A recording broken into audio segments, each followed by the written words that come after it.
Hello friends, welcome back to the channel. हम discuss करने जा रहे हैं आज हिमाचल प्रदेश पुलिस कांस्टेबल भर्ती के रिलेटेड आपका फर्स्ट टॉपिक, जो कि रहेगा इंटरनेशनल ऑर्गेनाइजेशन। मैंने आपके साथ लास्ट वीडियो में आपका पूरा सिलेबस डिस्कस किया था, तो उस सिलेबस का जो फर्स्ट टॉपिक है that is the international organisation. ये वीडियो जो है इंटरनेशनल ऑर्गेनाइजेशन 3-4 पार्ट्स में रहेगी। तो आज इसका फर्स्ट पार्ट देखते हैं। ये आपका रहेगा चैप्टर नंबर 1। हम इसमें कुछ ऑर्गेनाइजेशंस देखेंगे, ठीक है। ओके, तो देखते हैं फर्स्ट पार्ट। तो सबसे पहले स्टार्ट करते हैं इंटरनेशनल ऑर्गेनाइजेशन से। इंटरनेशनल ऑर्गेनाइजेशंस क्या होती हैं, ठीक है।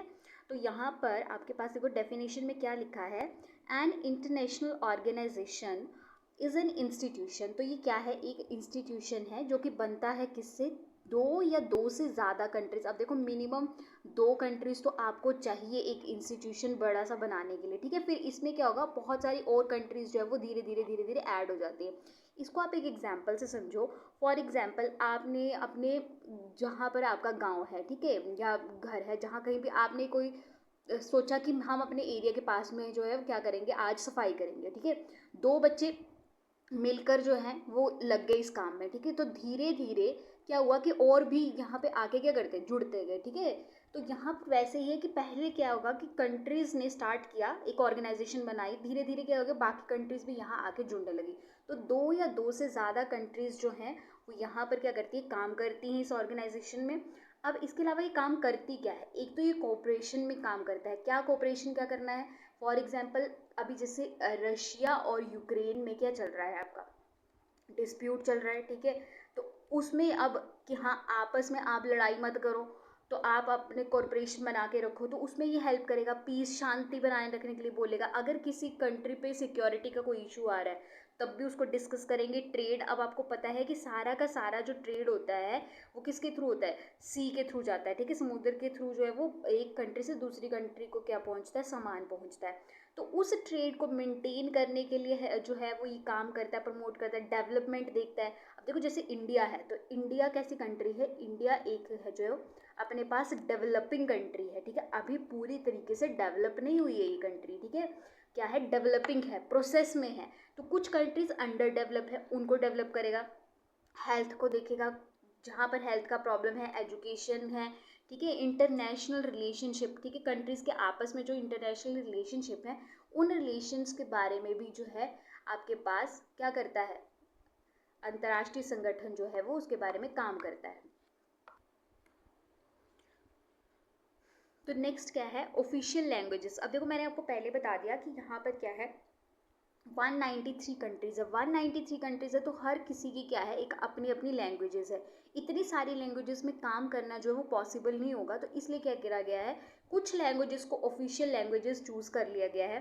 तो यहाँ पर 6 जो है वो, ये भी नंबर भी याद रखना कि आपके पास कितनी जो है वो क्या है, ऑफिशियल लैंग्वेजेस है। तो यहाँ पर आपके पास कितनी ऑफिशियल लैंग्वेजेस, 6 ऑफिशियल लैंग्वेज है। फर्स्ट है अरेबिक, देन चाइनीज़, इंग्लिश है, फ्रेंच है, रशियन है, स्पेनिश है। क्योंकि कंट्रीज़ में मोस्टली जो मोस्ट स्पीकिंग कंट्रीज़ जो बोलने वाली आपके पास लैंग्वेजेस हैं वो 6 लैंग्वेजेस है जो मैं इसमें ऑपरेट करती हैं, ठीक है। नेक्स्ट है, इसी यूनाइटेड नेशन ऑर्गेनाइजेशन के महासचिव कौन है, ठीक है। अब इसको कोई तो रन करता होगा ना, अगर ऑर्गेनाइजेशन बनाई है, ऑर्गेनाइजेशन के जो सेक्रेटरी जनरल है, इंग्लिश में हमने याद रखना है सेक्रेटरी जनरल की बात की जा रही है, और हिंदी में महासचिव कौन है, ये एंटोनियो ग्यूतरेस है। इनका नाम बहुत ही ज़्यादा इंपॉर्टेंट है, तो ये आपने याद रखना है, एंटोनियो ग्यूतरेस, ठीक है। यूनाइटेड नेशन डे, संयुक्त राष्ट्र दिवस कब मनाया जाता है, यहाँ पर फिर से स्पेलिंग मिस्टेक, तो 24 अक्टूबर को जो है वो यहाँ पर मनाया जाता है। इसके अलावा मैं आपको यहाँ पे एक क्वेश्चन पूछ रही हूँ कि इस बार की थीम क्या थी, ठीक है। जो भी लास्ट में यूनाइटेड नेशन डे मनाया गया है उसमें थीम क्या रखा गया, तो वो आप मुझे कमेंट्स में बता देंगे, ठीक है। नेक्स्ट आपका क्या है कि इसके ऑब्जेक्टिव क्या है, ऑब्जेक्टिव क्या है। ऑब्जेक्टिव हमने ऑलरेडी डिस्कस कर लिए हैं, पर फिर भी एक बार और डिस्कस करेंगे कि इंटरनेशनली पीस और सिक्योरिटी मेंटेन करना, ठीक है, फ्रेंडली रिलेशन बनाना, अपने देशों के बीच में लड़ाई झगड़े ना हो, जैसे कि इंडिया और पाकिस्तान में जो है वो डिस्प्यूट है बॉर्डर्स को लेके, ठीक है। तो वहाँ पर पीस मेंटेन करना, जैसे कि हम देखते हैं कि जब भी हम इंडिया की तरफ से कुछ भी पाकिस्तान के साथ होता है तो फटाफट जो है वो यूएस से आ जाता है टिप्पणी करने के लिए। तो वो इसीलिए ताकि फ्रेंडली जो है वो रिलेशन बने रहे आसपास की कंट्रीज में। ह्यूमन राइट प्रोटेक्शन, कि किसी के ह्यूमंस के राइट जो हैं वो उसको कोई किसी प्रकार का सिक्योरिटी थ्रेट है, ठीक है, उसको वॉयलेट किया जा रहा है, तब भी आपके पास ये काम करने आता है। इकोनॉमिकली सोशल डेवलपमेंट, ठीक है, इकोनॉमिकली और सोशली जो भी डेवलपमेंट करनी है उसमें भी हेल्प करता है। इंटरनेशनल कोऑपरेशन बनाता है, वो तो हम देख ही रहे हैं, जैसे ईरान और इजराइल की जो वॉर है उसमें भी आपके पास क्या कर रहा है, यूनाइटेड नेशन ऑर्गेनाइजेशन हेल्प कर रहा है, ठीक है। तो इसके बाद जो नेक्स्ट टॉपिक है that is third topic, that is the principal organs of the United Nation. अब ये जो यूनाइटेड नेशन है, ठीक है, इसके प्रिंसिपल ऑर्गन्स है, मतलब आपके पास ये जो संयुक्त राष्ट्र के जो है इसके प्रमुख अंग है, ये 6 मेनली आपके पास बॉडीज में काम करता है, ठीक है। जैसे फॉर एग्जांपल हम अपने अगर स्टेट में देखें या फिर सेंटर में देखें तो यूनियन गवर्नमेंट में क्या किया गया है, एक यूनियन गवर्नमेंट बनाई गई है, उसके फर्दर एग्रीकल्चर डिपार्टमेंट है, एजुकेशन डिपार्टमेंट है, ठीक है, इस तरीके से डिपार्टमेंट बना दिए गए ताकि वो अलग अलग काम देखे। इसी तरीके से संयुक्त राष्ट्र जो आपका प्रमुख है वो आपके पास 6 ऑर्गन्स है उसके, मेनली याद रखना आपने कितने ऑर्गन्स है, 6 ऑर्गन्स हैं इसकी जिसमें काम करता है ये। तो इसमें देखते हैं फर्स्ट ऑर्गन क्या है।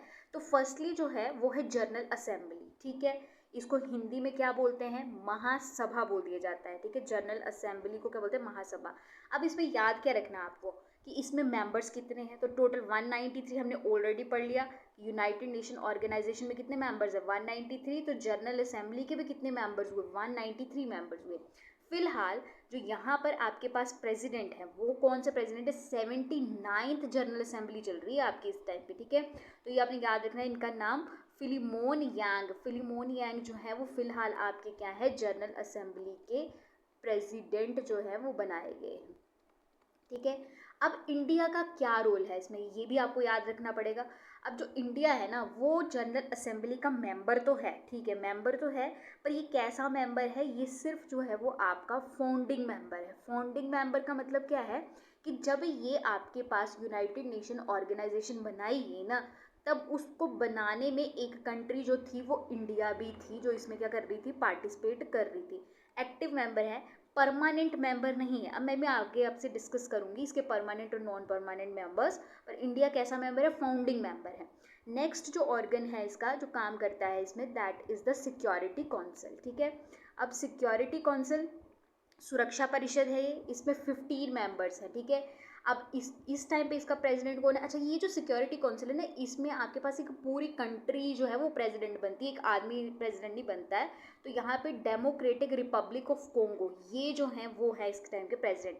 अच्छा इंडिया का क्या स्टांस है, इंडिया इसका कोई जो है वो आपके पास मेंबर नहीं है, सिक्योरिटी काउंसिल का मेंबर नहीं है फिलहाल के लिए। Next economic and social council, तो इस तरीके से आर्थिक एवं सामाजिक परिषद है ये, 54 मेंबर हैं। इसमें जो प्रेसिडेंट हैं वो कौन है, नेपाल से हैं ये, ठीक है, लोक बहादुर थापा, थापा से याद रख लेना कि ये कहाँ से हैं, नेपाल से हैं, ठीक है, ये आपके पास नेपाल में दिखेगा, ठीक है। और आपके पास इसमें इंडिया का पार्टिसिपेशन है, तो हाँ इंडिया इसका मेंबर है। नेक्स्ट है international court of justice, international court of justice अंतर्राष्ट्रीय न्यायालय। अब देखो क्या होता है ना, कहीं भी आपके पास पूरे वर्ल्ड में कहीं भी कोई डिस्प्यूट हो रहा है, ठीक है, और आपका डिस्प्यूट क्या है कि एक आपकी कंट्री आ गई, ठीक है, मान लो कि इंडिया का डिस्प्यूट हो गया किसी और कंट्री के साथ में, मान लो ईरान के साथ ही हो जाता है, तो अब इन दोनों के बीच में डिस्प्यूट हो गया, तो कहाँ जाएंगे, जैसे इंडिया में अगर डिस्प्यूट हो गया तो हम कहाँ जाते हैं, सुप्रीम कोर्ट में जाते हैं, ठीक है, सुप्रीम कोर्ट में चले जाते हैं इंडिया के। अब इंडिया और ईरान में अगर प्रॉब्लम हो गई तो वो कहाँ जाएंगे, इंटरनेशनल कोर्ट में जाएंगे, इंटरनेशनल कोर्ट में जाएंगे। इंटरनेशनल कोर्ट में कितने मेंबर होते हैं, 15 मेंबर्स होते हैं, और ये जो 15 मेंबर्स हैं ये अलग अलग कंट्री से लिए गए होते हैं। फिलहाल में इंटरनेशनल जो कोर्ट है इसके जो मेन जो आपके पास जस्टिस हैं वो कौन से, यूजी इवासावा, ठीक है। और इसी इन 15 मेंबर्स में से एक जो मेंबर है वो कहाँ से है, इंडिया से है, ठीक है, और उनका नाम क्या है, जस्टिस दलवीर भंडारी। जस्टिस दलवीर भंडारी जो है वो इंडिया से आपके पास क्या है, मेंबर है इस कोर्ट में, ठीक है, ये आपने ध्यान में रखना है। सेक्रेटेरिएट में कोई जगह नहीं है, सेक्रेटेरिएट वैसा ही है जैसे कि हमारे जनरली आपके पास क्या था, हमारी कंट्री में होता है। अच्छा ट्रस्टीशिप काउंसिल में इसमें प्रेसिडेंट और ये इतना इंपॉर्टेंट नहीं है, बस इतना याद रखना कि इंडिया इसमें मेंबर है। सो ये इसमें था, इसके जो ऑर्गन्स थे 6 ऑर्गन्स, उसके बारे में इतना इसमें था। तो नेक्स्ट जो है वो क्या है कि बस 5 permanent members of the security council. अब ये जो हमने पीछे 6 ऑर्गन्स जो हैं वो डिस्कस किए, ठीक है, इन 6 ऑर्गन्स के अंदर एक हमने डिस्कस किया, कौन सा वाला, सिक्योरिटी काउंसिल वाला, ठीक है। तो सिक्योरिटी काउंसिल के जो हैं टोटल मेंबर मैंने अभी आपसे पीछे डिस्कस किए, कितने थे, 15। देखो यहाँ पे मैंने लिखा भी है टोटल मेंबर कितने, 15। उसमें से कुछ मेंबर्स परमानेंट होते हैं और कुछ मेंबर्स जो होते हैं वो नॉन परमानेंट होते हैं। जो परमानेंट है उनको आप चेंज नहीं करोगे, पर जो नॉन परमानेंट वाले हैं वो चेंज हो जाएंगे। तो आपको याद रखना है परमानेंट मेंबर्स कितने हैं, 5 हैं, और जो नॉन परमानेंट मेंबर्स है वो कितने हैं, 10 आपके पास नॉन परमानेंट मेंबर है। अब यहाँ पर ये मैं आपको ऑलरेडी बता चुकी हूँ, इसका भी हेडक्वार्टर कहाँ है आपके पास, न्यूयॉर्क यूएसए में इसका हेडक्वार्टर है। अच्छा, 5 परमानेंट मेंबर्स कौन कौन से हैं, यूनाइटेड स्टेट, यूएसए है, यूके है, देन रशिया है, फ्रांस है और चाइना है, ठीक है। ये P5 कंट्रीज जो हैं वो आपके पास क्या है, यहाँ की परमानेंट मेंबर्स है। तो आज की वीडियो में इतना ही। आप इस वीडियो में जितना भी डिटेल है उसको याद करके, लर्न करके, समझ करके, ठीक है, रिवाइज कर ले, ठीक है। कल मैं इससे अगले टॉपिक जो है वो डिस्कस कर दूंगी। Thank you for watching the video, kindly subscribe and share the YouTube channel.